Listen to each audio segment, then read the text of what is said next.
ලෝකයේ මිල අධිකම දේවල් නිර්මාණය වෙන්නේ කොහොමද කියලා ඔයාට කවදා හරි හිතිලා තියෙනවද? ගොඩක් වෙලාවට අපි හිතන්නේ වටිනම දේවල් බිහි වෙන්නේ ඉතාමත් සුන්දර සහ පිරිසිදු වාතාවරණයන් යටතේ කියලා. නමුත් සබහාදහම අපිට කියන පාඩම නම් ඊට වඩා හරිම වෙනස්.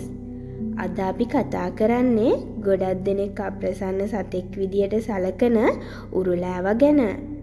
උරුලෑව කියපු ගමන් ඔයාට මොනවද මතක් වෙන්නේ? හරිම අප්‍රසන්න දුර්ගන්ධයක් නේද?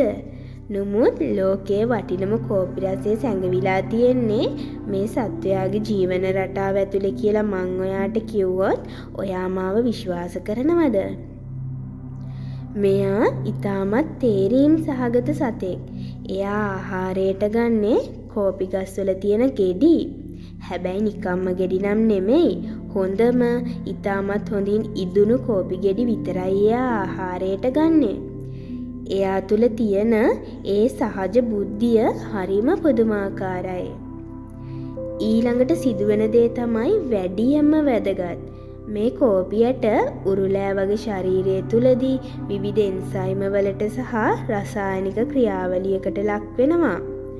පසුව උරුලෑවගේ මල පහ විදියට පිටවන මේ කෝපියට කලින් තිබුණට වඩා සම්පූර්ණයෙන්ම වෙනස් ගුණාංග සහිත එකක් බවට ඒ වන විටත් පත් වෙලා අවසానයි. බාහිර ලෝකයට එය අපද්‍රව්‍යයක් වුණාට ලෝකයේ වටිනාකමින් ඉහළම කෝපි විශේෂය වන ලුවාක් නමින් හඳුන්වන කෝපි වර්ගය නිර්මාණය වෙන්නේ මේ ආකාරයටයි. ලෝකයේ පුරා විසිරී සිටින කෝපි ලෝලීන් මේ කෝපි වෙනුවෙන් අධික මුදලක් වැය කරන්නේ එහි තියෙන අසීමිත රසය නිසායි. ඒ රසය ලැබුණේ උරුලෑවගේ ශරීරය තුල සිදු වූ ඒ අපහසු සහ පීඩාකාරී ක්‍රියාවලිය නිසායි.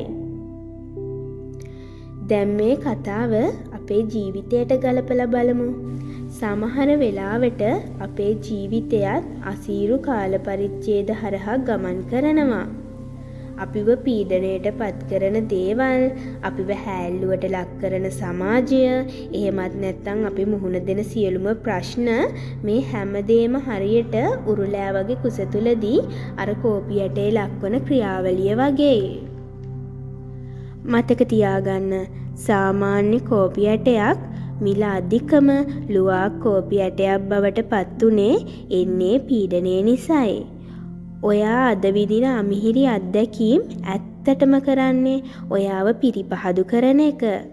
සමාජය ඔයා දිහා බලන දෘෂ්ටියට වඩා ඒ අසීරුකම් මැදින් ඔයා ගොඩනගා ගන්න ඔයාගේ ඇතුළාන්තයේ වටිනාකම තමයි ගොඩක්ම වැදගත් වෙන්නේ.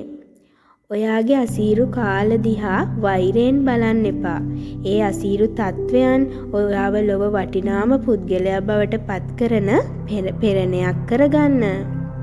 සබහාදහමෙන් ගත හැකි මෙවැනි තවත් අලංකාර පාඩම් සමග නැවත එකතු වෙන්න අපේ Nature Mind channel එක subscribe කරලා තියාගන්න කියලාත් මතක් කරනවා. ඔබට සුබම සුබ දවසක් වේවා.